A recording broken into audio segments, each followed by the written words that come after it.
Number 1, eating fluffernutters. As a child, making fluffernutters was like embarking on a culinary adventure.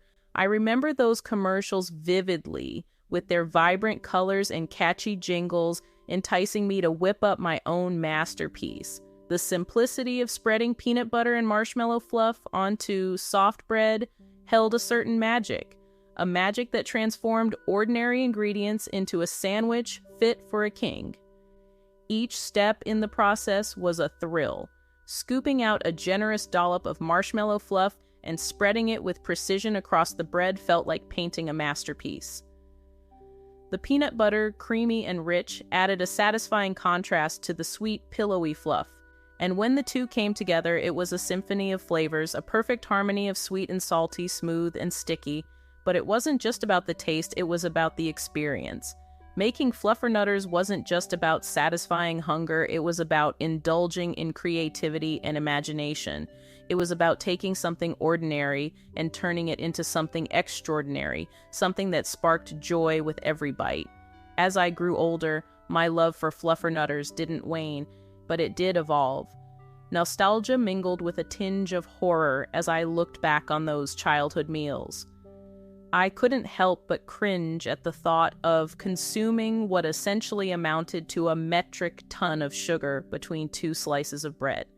The innocence of childhood gave way to the reality of adulthood, where health concerns and dietary considerations loomed large. Yet, even as I became more conscious of what I put into my body, I couldn't deny the allure of a fluffernutter. It was more than just a sandwich, it was a taste of simpler times, a reminder of carefree days spent in the company of friends and family. And so, despite the guilt that lingered in the back of my mind, I found myself returning to that familiar comfort, if only for a fleeting moment. Number 2, messing around with the Etch-A sketch. The Etch-A sketch, originally named L'écran magique and invented by a French technician, faced a dismal reception when it debuted at a toy fair in Nuremberg in the 1950s. Its initial failure could have spelled the end for this innovative drawing device. However, fate took an unexpected turn when an Ohio company decided to acquire the concept for a mere $25,000. This seemingly insignificant acquisition proved to be a pivotal moment in the history of the Etch-A-Sketch. With a stroke of luck and a new owner, the device, which utilizes a static charge to manipulate aluminum powder and plastic beads, was catapulted into the hearts and homes of children across the United States during the 1960s. The Etch-A-Sketch quickly became synonymous with childhood fun and creativity. Its iconic red frame and white knobs held the promise of endless artistic possibilities, serving as a beloved antidote to boredom for generations of youngsters. With just a few twists of the knobs, intricate drawings and designs could magically appear on the screen, sparking the imagination and unleashing boundless creativity. For many children, the Etch-A-Sketch was more than just a toy. It was a portal to a world of imagination and self-expression. Countless hours were spent engrossed in the challenge of creating intricate masterpieces or simply doodling aimlessly, each line and curve a testament to the power of imagination and the joy of creation. Despite its simple design, the Etch-A-Sketch captured the hearts of both children and adults alike. Its retro charm and timeless appeal transcended generations, making it a cherished keepsake for many families.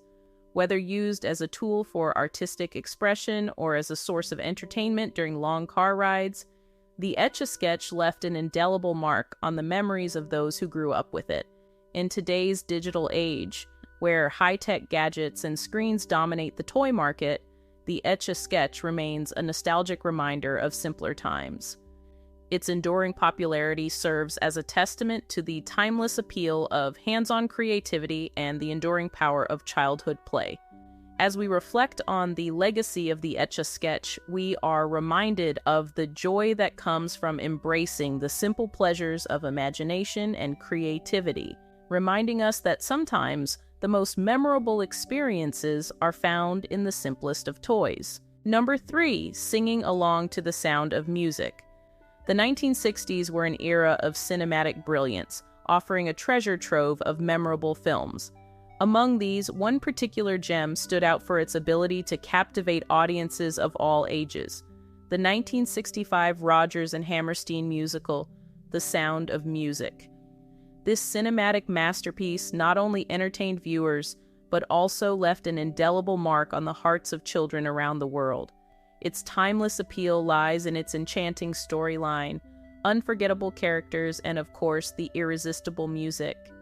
As a child growing up in that era, I vividly recall the joy of singing along to the catchy tunes of The Sound of Music.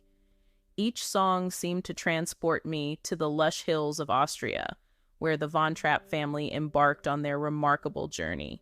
Whether it was the uplifting melody of Do Re Mi or the heartfelt ballad of Edelweiss, every musical number resonated deeply with my young heart. But it wasn't just the music that captivated me. It was also the characters that brought the story to life.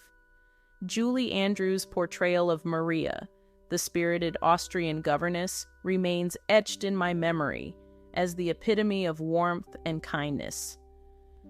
Her infectious energy and unwavering optimism inspired me to embrace life's challenges with courage and grace. And then there were the Von Trapp children, each with their unique personalities and endearing quirks.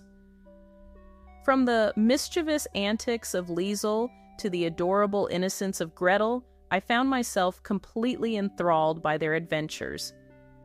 In my imagination, I would often envision myself joining their merry escapades, singing and dancing through the hillsides of Salzburg.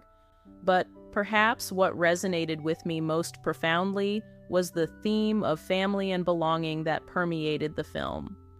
As an impressionable child, I couldn't help but yearn for the sense of camaraderie and unconditional love that the Von Trapp family shared. Their bond transcended bloodlines, encompassing love, loyalty, and resilience in the face of adversity.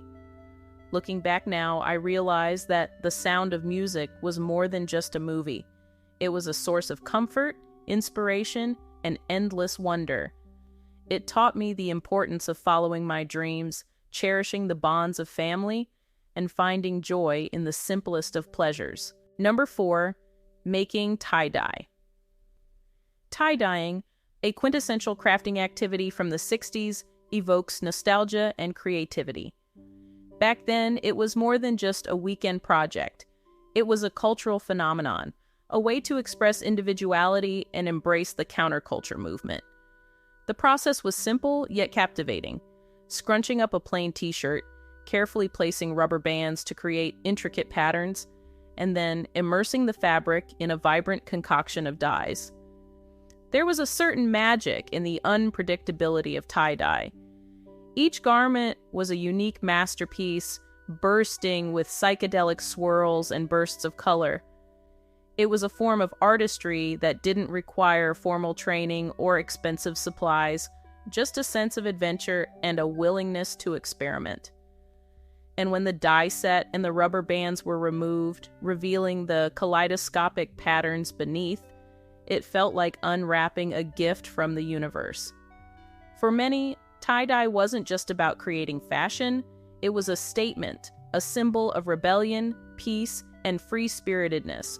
Wearing a tie-dyed shirt was akin to joining Janis Joplin's band, embodying the spirit of the era's music and activism. It was a visual representation of solidarity with the movements for civil rights, anti-war protests, and environmental awareness. But tie-dye wasn't confined to just t-shirts. It transcended clothing, adorning everything from tapestries to tote bags, sneakers to bedspreads. It was a DIY revolution, transforming mundane objects into vibrant works of art. And the beauty of tie-dye lay in its accessibility. Anyone could try their hand at it, infusing everyday items with a touch of whimsy and personality.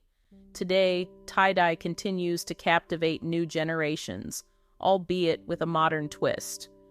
While the nostalgic appeal remains, Contemporary artisans are pushing the boundaries of traditional tie-dye techniques, experimenting with new materials, patterns, and color combinations.